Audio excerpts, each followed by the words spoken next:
Hello friends, तो स्वागत है आपका मेरे इस यूट्यूब चैनल में। तो दोस्तों, आज हम आप सबके लिए लेके आए हैं सिंचाई से रिलेटेड ड्रिप मेथड है आपके बारे में आप जानेंगे। ये भी आप प्रीवियस ईयर का प्रीवियस ईयर का पेपर उठा के देखेंगे तो उसमें आपका ये रखा हुआ है, देखेंगे आप ड्रिप मेथड से क्वेश्चन पूछा हुआ है। तो ड्रिप मेथड आपका होता क्या है, जैसे कि ड्रिप मेथड मतलब कोई पौधा हुआ, कोई आपका, जैसे कि मैंने ये माना कि कोई आपका ये पौधा हुआ, ये पाइप लाइनें जो हैं इस तरह की ये बिछी हुई हैं, ये आपकी पाइप लाइन हो गई। तो जो ये निकला हुआ है, ये आपका इसमें बूंद बूंद करके ये पानी जा रहा है, तो इसी को हम कहते हैं ड्रिप मेथड। जैसे कि ड्रिप मेथड जो है अभी आपने यहाँ गांव में प्रचलन ऐसा कुछ देखने को नहीं मिलता है, लेकिन अब ऐसा कुछ अक्सर ही ऐसा हो रहा है। तो देखेंगे हम इसमें क्या लिखा हुआ है। इस विधि में सिंचाई के जल को पौधे की जड़ें जो है उसके क्षेत्र में बूंद बूंद करके दिया जाता है।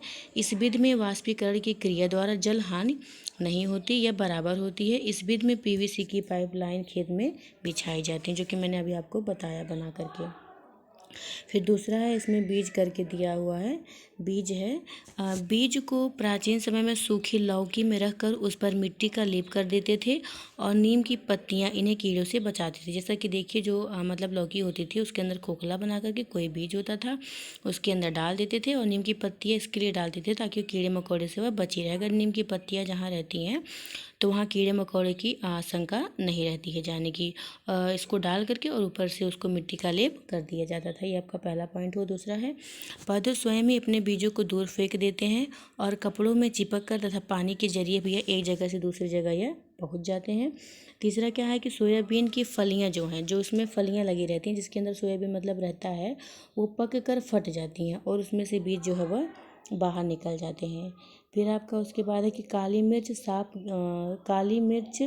और सौंफ जो है, काली मिर्च, सौंफ, गेहूँ आदि भी होते हैं। और फिर तीसरा क्या है कि नाशपाती, भिंडी, करेला, खीरा, टमाटर, चीकू आदि में भी जो है बीज होता है या पाया जाता है। फिर हम अपना अगला देखेंगे कि इसमें अगला क्या है, जो मिट्टी में गोबर मिलाने से मिट्टी में कीड़ा नहीं लगता। मिट्टी जो है उसमें गोबर मिला दिया जाता है तो उसमें भी कीड़े लगने की आशंका नहीं रहती। जैसे कि हम देखेंगे, पहले अपने यहाँ फर्श नहीं रहता था, पहले ज़मीन ही रहती थी, तो उसमें जो मिट्टी होता था उसमें गोबर को मिला करके हम लोग नीचे ज़मीन को लेप किया करते थे, जो कि देखने में सुंदर अच्छा भी लगता था और उसमें कीड़े भी नहीं लगा किया करते थे। और दूसरा क्या है कि कपड़ों में बंधा हुआ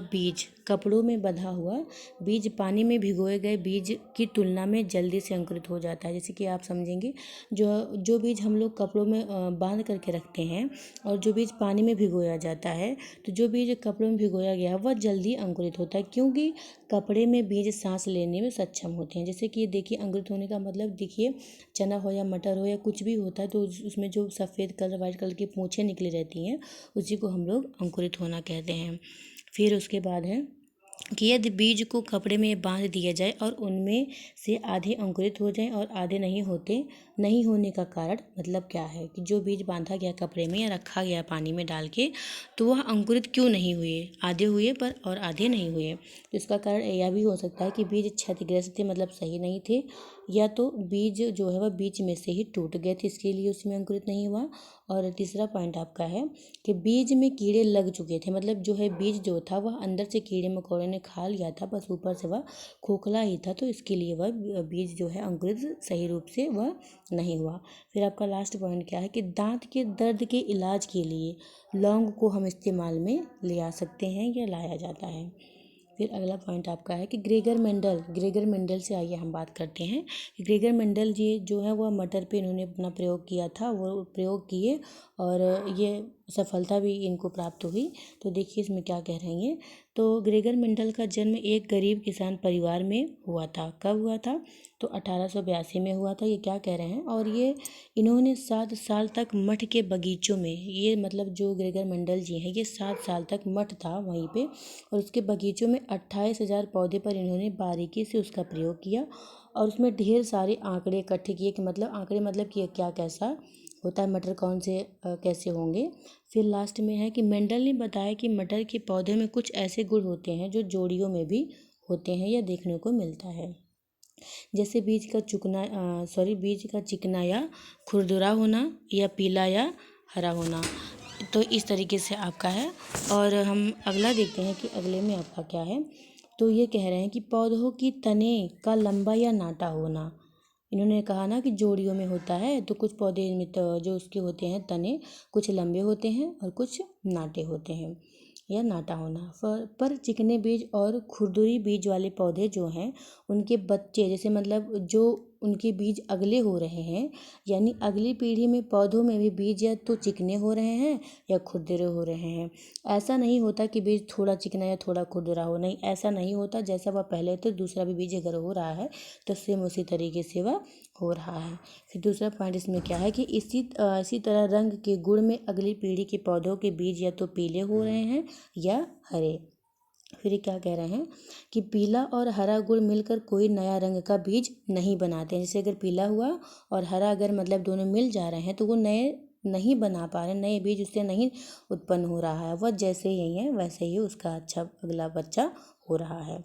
फिर ग्रेगर मेंडल ने यह भी बताया कि जब बीज का पीला और हरा गुण मिलते हैं तो मटर की अगली पीढ़ी के पौधों में ज़्यादा पीले या बीज वाले होते हैं। क्या फिर से देखेंगे कि ग्रेगर मेंडल ने यह भी बताया कि जब बीज का पीला और हरा गुण मिलते हैं तो मटर की अगली पीढ़ी के पौधों में ज़्यादा पीले बीज वाले ही होते हैं। फिर हम अगला देखेंगे, अगला पॉइंट क्या है। फिर अगला पॉइंट अपना प्रकाश संश्लेषण फोटो साइंटिस्ट से आया है आपका।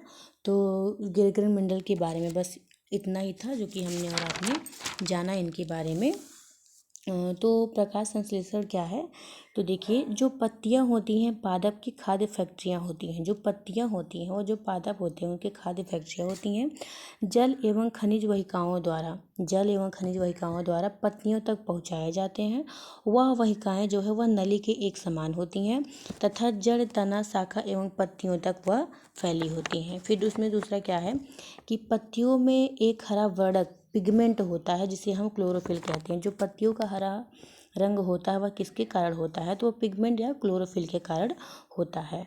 तो हम देखेंगे नीचे कि क्लोरोफिल प्रकाश संश्लेषण मतलब किसको कहते हैं। तो देखेंगे हम अपना अगला पॉइंट कि क्या है ये। क्लोरोफिल सूर्य का प्रकाश और प्रकाश की ऊर्जा का संग्रहण करने की पत्तियां सहायता करती हैं। इस ऊर्जा का उपयोग जल एवं कार्बन डाइऑक्साइड से खाद्य संश्लेषण में होता है, क्योंकि खाद्य संश्लेषण जो है वह सूर्य के प्रकाश की उपस्थिति में होता है। जो खाद्य संश्लेषण होता है तो वह किसकी उपस्थिति में होता है, वह सूर्य के प्रकाश की उपस्थिति में होता है, इसीलिए इसे हम प्रकाश संश्लेषण कहते हैं। फिर अगला पॉइंट क्या है कि जो पत्तियों द्वारा सौर ऊर्जा संग्रहित की जाती हैं तथा पादप में खाद्य के रूप में संचित हो जाती हैं। तो और फिर अगला पॉइंट है कि पौधे के ऊपरी भागों से वाष्प रूप में जल की हानि को वाष्पोत्सर्जन हम कहते हैं। जो पौधे का सबसे ऊपरी भाग है उसी के वाष्प रूप में जो जल की हानि होती है उसी को हम वाष्पोत्सर्जन कहते हैं। फिर इसमें अपना नेक्स्ट पॉइंट है कि क्या लिखा है। तुलसी की जड़ों में नाइट्रोजन जोड़ने वाली बैक्टीरिया की ग्रंथियां नहीं होती हैं। मतलब तुलसी में जो नाइट्रोजन नहीं पाई जाती हैं या नहीं होता है। फिर अगला क्या है, इसमें क्या लिखा हुआ है कि सरसों से भी आपका क्वेश्चन पूछा जाता है। इसमें पत्तियां होती हैं जिन्हें सब्जियों की तरह प्रयोग में लाया जाता है और इसमें बीजों से तेल ऑयल भी प्राप्त होता है। जो सरसों का पेड़ होता है जो उसमें से पत्तियां निकलती हैं, हम लोग ठंडी के मौसम में सरसों का पेड़ होता है तो सरसों का जो पत्तियां होता है उसको हम लोग घर ले आके उसका जो साग बनाते हैं। तो वही कह रहे हैं कि मतलब इन पत्तियों से इसका प्रयोग करके सब्जियां बनाई जाती हैं तथा इसके बीजों से तेल ऑयल भी प्राप्त किया जाता है। और दूसरा है अमरबेल। अमरबेल जो है एक परजीवी पौधा है। यह मतलब एक पैरासाइट प्लांट है। इसके अंदर क्लोरोफिल नहीं होता है। जो अमरबेल होता है वह दूसरे के ऊपर डिपेंड होता है या दूसरे पर निर्भर रहता है। जो अमरबेल होता है यह परजीवी है, दूसरों पर निर्भर रहने वाला होता है। इसके अंदर क्लोरोफिल नहीं होता है, इसको हम कहते हैं अमरबेल। तो दोस्तों आज के लिए बस इतना ही। धन्यवाद। हम आपको मिलते हैं अपनी अगली क्लास में। तो दोस्तों इस वीडियो को लाइक करना आप लोग ना भूलें। धन्यवाद।